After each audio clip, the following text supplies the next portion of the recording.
बिस्मिल्लाहिर्रहमानिर्रहीम। अल्लाहुम्मा सल्ली अला सय्यिदिना मुहम्मद व अला आले सय्यिदिना मुहम्मद। अस्सलामु अलैकुम व रहमतुल्लाहि व बरकातुहू। आपने शायद ख़ुद भी एक्सपीरियंस किया होगा और बहुत सारे लोगों का एक कॉमन मसला सुना होगा कि वो कहते हैं कि यार जब कोई ख़्याल हमारे जहन में परेशान कुन आ जाता है तो वो एक लूप के ज़रिए से चलना शुरू हो जाता है और उससे हमारी जान नहीं छूटती। सो मच सो कि रातों की नींद इस तरह ख़राब होती है कि रात 12-1 बजे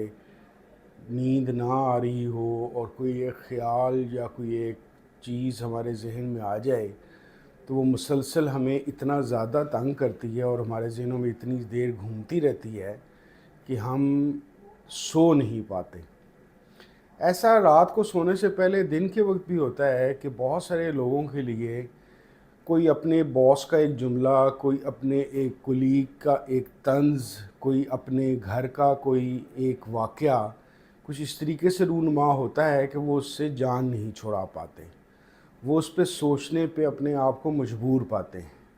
अगर कभी आप गौर करें तो जिन दो ख़ास अखलाकी बीमारियों का ज़िक्र किया जाता है, हसद और गीबत का, वो भी कुछ इसी तरीके का ज़हन में लूप चलाती हैं कि अगर आपको हासिद को किसी की कोई बात ऐसी लगे कि जिस पे उसने ये सोच लिया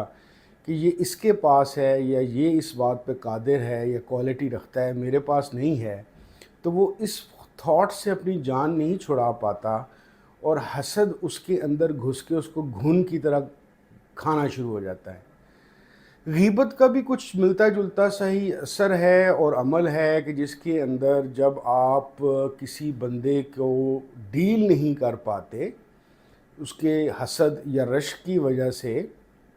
या वैसे ही कोई शैतानी ख्याल आपके जहन में आता है, तो जब तक आप उसके मुतल्लिक किसी बंदे से या बंदों से बात ना कर लें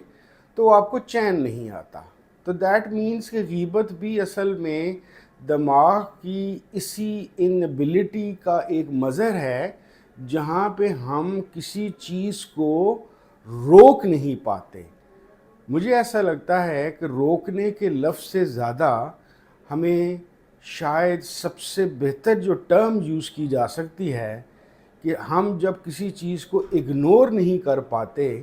तो हम बेबसी की हालत में ना चाहते हुए भी मुसलसल उसके मुतल्लिक सोचते रहते हैं। वही वाली बात, कोई दफ्तर का मामला हो, कोई कारोबार का मामला हो, कोई कर्ज़ की परेशानी हो, कोई किसी फैमिली के बंदे ने कोई तंज़ कर दिया हो, कोई वाक़या बुरा हो गया हो जिसकी वजह से हमारे ज़हन के अंदर वो इधर से घुसता है और फिर उधर जाके बैठ जाता है। हम उस ऐसे वाक़े को रोक नहीं पाते। मेरा मानना ये है, और मेरा ये मानना कोई शुरू से नहीं है, मैं काफ़ी हद तक ख़ुद भी इस ज़हन के लूप का बहुत अरसा शिकार रहा हूँ, लेकिन बेसिकली मोहतरम शेख साहब की मेहरबानी, उनके फैज़ करम और तवज्जो और उनके समझाने की वजह से, और फिर इसी उन्हीं की तालीमात की रोशनी में जब मैंने एक साइकेट्रिस्ट डॉक्टर इहसान उल हक चिश्ती से विज़िट किया और उनसे डिस्कस करने का भी मौका मिला और उनको मैंने बताया कि मेरा ये मसला है कि मैं चीज़ों को इग्नोर नहीं कर पाता। पहले दिन जाके मैंने ये बात नहीं की थी कि इग्नोर नहीं कर पाता, क्योंकि मुझे इस बात का पता ही नहीं था कि इसकी बुनियाद क्या है एक बुरे ख़्याल की जो मुझे तंग करता है। वो तो थोड़ा अर्सा उनसे मिलकर और शेख साहब की तालीमात सुन के मुझे पता चला कि असल में मेरा मसला ये है कि कोई एक बुरा वाक़या या बुरा जुमला इग्नोर नहीं कर पाता, उसके अंदर मैं ज़िंदा रहना शुरू हो जाता हूँ, उसके मुताबिक मेरी थॉट्स डेवलप होनी शुरू हो जाती हैं, जिसकी वजह से मेरी ज़ाती ज़िंदगी को इतना ज़बरदस्त डैमेज पहुँचता है कि मैं अपनी प्रॉपर कारकर्दगी के को अदा ही नहीं कर सकता।